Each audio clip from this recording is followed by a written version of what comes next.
শ্রী চৈতন্য মহাপ্রভু এসেছেন এই কলিযুগের জীব উদ্ধারের জন্য।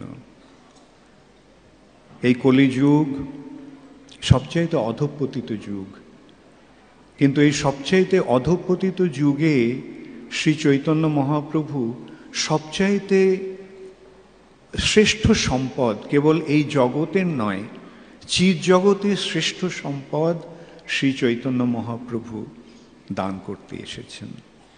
তাই তিনি মহাবদান্য। এমন দান ভগবান কোনো অবতারে করেননি। অনর্পিত চরিং চিরাত করুণয়া অবতীর্ণ কলু। যে বস্তুটি চিরকাল অনর্পিত ছিল, যে বস্তুটি ভগবান পূর্বে কখনো দান করেননি, সেই বস্তুটি দান করার জন্য ভগবান এই কলিযুগে করুণা করে, কৃপা করে অবতীর্ণ হয়েছেন। ভগবানের সেই প্রভাবটি বর্ণনা করে শ্রী চৈতন্য চরিতামৃততে বলা হয়েছে, অনর্পিত চিরকাল নাহি করি প্রেম ভক্তি দান, ভক্তি বিনা জগতের নাহি অবস্থান। ভগবান এই বলছেন যে এই বস্তুটি চিরকাল, দীর্ঘকাল আমি দান করিনি, কিন্তু এই বস্তুটি যদি না লাভ হয় তাহলে জীবন অপূর্ণ থেকে যাবে। সেই জীবনের কি মূল্য? সেই মানব জীবনকে পূর্ণতা প্রাপ্তির জন্য, সেই মানব জীবনকে সম্পূর্ণরূপে সাফল্যমণ্ডিত করার জন্য শ্রী চৈতন্য মহাপ্রভু এসেছেন। সেই সম্পদটি কি? সমর্পয়িতুম উন্নত উজ্জ্বল রসাং স্বভক্তি শ্রিয়ম। উন্নত, সবচাইতে উন্নত রসটি কি? সেই সবচাইতে উন্নত রস হচ্ছে মধুর রস। শান্ত, দাস্য, সখ্য, বাৎসল্য, এইসব চারটি রস অতিক্রম করে আসছে মধুর রস। আর সেই মধুর রসটি উজ্জ্বল হয়ে উঠেছে কিভাবে? না পরকীয়া ভাবে যাহা ব্রজেতে প্রচার। পরকীয়া যা ভাবে, যে বস্তুটি বৃন্দাবনে প্রকাশিত হয়েছে, সেই বস্তুটি দান করার জন্য, ব্রজ প্রেম দান করার জন্য তিনি এসেছেন।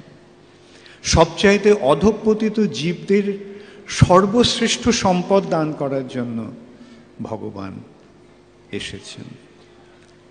এবং তিনি সে কেবল দানই করলেন না, যদিও তিনি নিজে এই ভারতভূমিতে সেই বস্তুটি দান করে গেলেন, কিন্তু তিনি ভবিষ্যৎবাণী করলেন, পৃথিবীতে আছে যত নগরাদি গ্রাম, সর্বত্র প্রচার হইবে মোর নাম।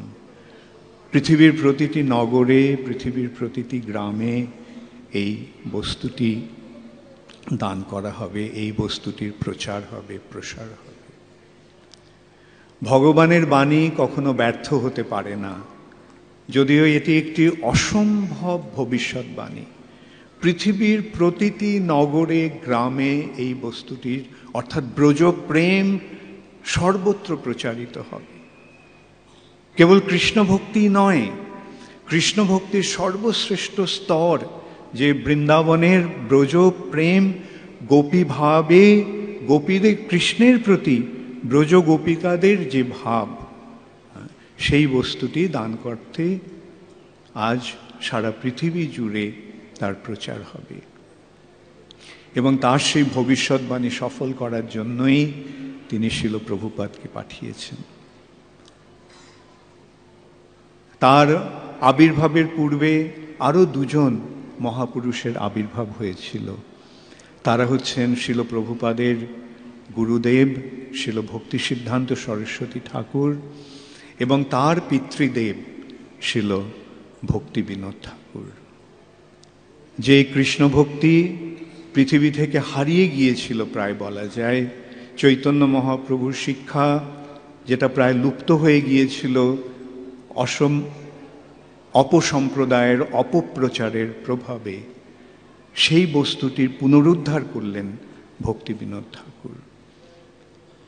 সেটি ভক্তি সিদ্ধান্ত সরস্বতী ঠাকুর সারা ভারত জুড়ে প্রচার করলেন এবং সারা পৃথিবী জুড়ে তার প্রচারের সূত্রপাত করে গেলেন।